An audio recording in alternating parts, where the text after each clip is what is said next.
Welcome to movie updater. இப்போ கோலிவுட் வட்டாரங்களில் சினிமாவோட அதிகமாக பிரபலமாக பேசப்பட்டு வர விஷயம் பிக் பாஸ் அப்படிங்கிற ஷோ தான்.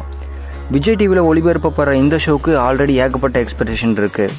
அண்டு கமல் ஸ்டார்ட் பண்ணி வச்சுருந்த இந்த பிக் பாஸ் ஷோவில் இனிஷியலாக 15 பார்ட்டிசிபென்ட்ஸ் பார்ட்டிசிபேட் பண்ணியிருந்தாங்க. அண்டு வீக்லி ஒன்ஸ் அப்படின்னு ஒவ்வொருத்தராக எலிமினேட் ஆகிட்டு போயிட்டு இருந்தாங்க. அண்டு சமீபத்தில் நடந்த டாஸ்கில் ஓவியா ஜூலியா கார்பெட்டை இழுத்து கீழே தள்ளி விடுற மாதிரி ஒரு சீன் வந்திருந்தது. ஆனால் இந்த சீனுக்கு முன்னாடி இருந்தே ஓவியாவுக்கு தான் ஃபேன்ஸ் மத்தியில் ஏகப்பட்ட எக்ஸ்பெக்டேஷன் இருந்தது.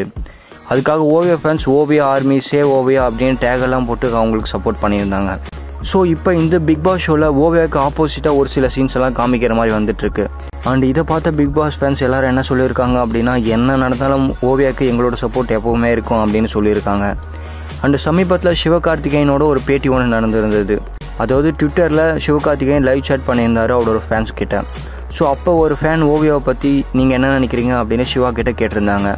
அதுக்கு சிவா என்ன சொல்லியிருந்தார் அப்படின்னா, ஓவியா இப்போ சேஃபான பிளேஸில் இருக்கிறதாகவும் அண்ட் அவங்களுக்கு உண்மையாகவே ஒரு வெகுலியான டைப் அப்படின்னு சொல்லியிருக்காரு. இந்த கொஷின் ஏன் கேட்கப்பட்டது அப்படின்னா, சிவகார்த்திகேயன் முதலாக நடித்த மெரினா படத்தில் ஓவியா தான் அவங்க கூட ஹீரோயினாக நடிச்சிருந்தாங்க. அண்டு சிவா ஓவியாவை பற்றி சொன்ன இந்த கருத்துக்கு அப்புறம் ரசிகர்கள் மத்தியில் ஓவியாவோட எக்ஸ்பெக்டேஷன் சப்போர்ட் இன்னுமே ரைஸ் ஆகிருக்கு. அண்டு நீங்களும் பிக் பாஸ் ஷோவை தொடர்ந்து பார்த்துருந்தீங்கன்னா ஓவியாவை பற்றி உங்களோட கருத்துக்களை கீழே கமெண்ட்லாம் சொல்லுங்கள். அண்ட் இந்த மாதிரி நியூஸை தெரிஞ்சுக்க மறக்காமல் இந்த வீடியோக்கு கீழே இருக்க சப்ஸ்கிரைப் பட்டனை கிளிக் பண்ணி இந்த மூவி அப்டேட்டர் சேனலை சப்ஸ்கிரைப் பண்ணுங்கள். நன்றி.